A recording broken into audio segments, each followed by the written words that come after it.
orange-ish color envelope, that's just the mail return envelope. They're pulling that, these are what they've gotten from the mail this morning. They're just taking that return envelope off. I had a lot of concerns about 2020 and some about 2022. But after coming here and observing, and there's a whole new group of people here in this county now that weren't here in even 2022, I feel very confident that the process works. They're very transparent, and I feel confident that whatever the outcome of this election is, I feel is fair. Ballots out of the mail envelopes from those drop boxes and all those mail ballots, and they're just getting them ready for tabulation.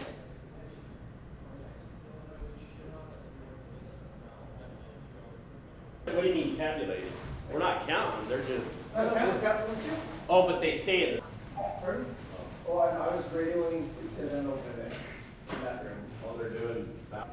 These glass walls live stream. Anyone can, anytime can observe the process from start to finish. They can observe our security measures that we've put in place to ensure that there's no tampering going on. The main goal of this is just transparency. A lot of people have called us being radically transparent because these are the voters' elections. We are just the ones administrating them. We want to be as transparent as possible for our voters so they can come in and observe the entire process from start to finish. My wife signing each other's, so if I have John Smith's ballot and Jane Smith signs it, we see that mistake.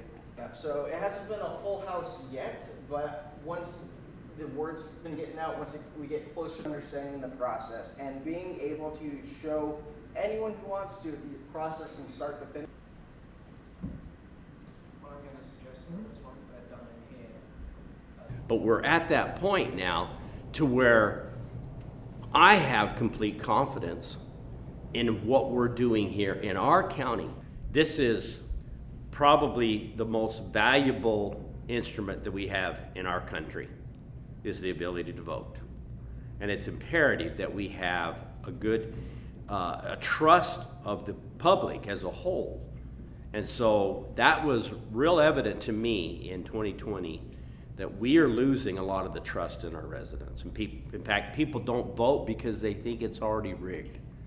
And they've made those kind of comments. So that's what prompted us to build this building and make the transparency as much as possible. And so you're always going to have those type of theories that are going to come up. We can't combat that. We're in a freedom of speech area. We're in those type of things that are important to us as a nation. And so we'll never squash that. And we shouldn't.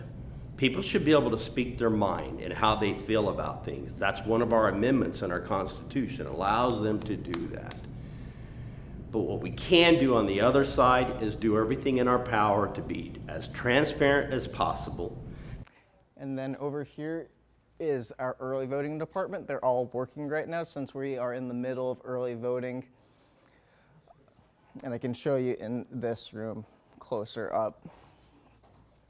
They are getting the ballots from the mail. They are pulling them outside of the return envelope and getting those ballots ready for signature verification and the receiving process.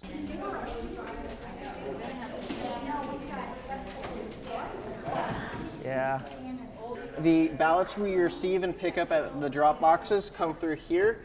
The outer envelope is taken off. That is for the mail returns. They get sliced open with some of these machines and then get put into batches of 100 or so.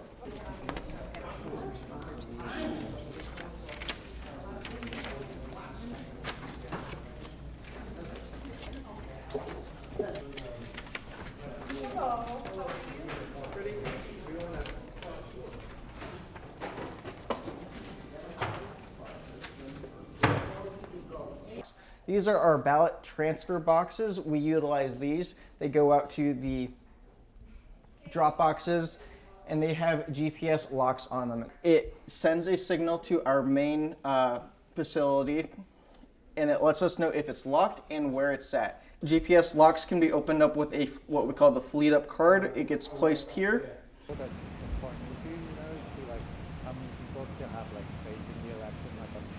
Turnout, but also trust with young people. So part of the issue of a portion of voters in Arizona who mistrust or distrust the election system basically amplified the last two elections in 20 and 22. And part of that is, one, that these elections were super close at very high levels. And when they're super close races, people are very passionate and they're looking for perhaps mishaps or things that aren't running well. So they see a behind the scenes view of how elections are done. Does that impact election deniers? Probably not. But a larger portion of those are election doubters, right? They just have concerns. They've been reading stuff in the media about what happens. And some of the initial preliminary data is suggesting that it is making a difference and people are feeling much more comfortable about the election process.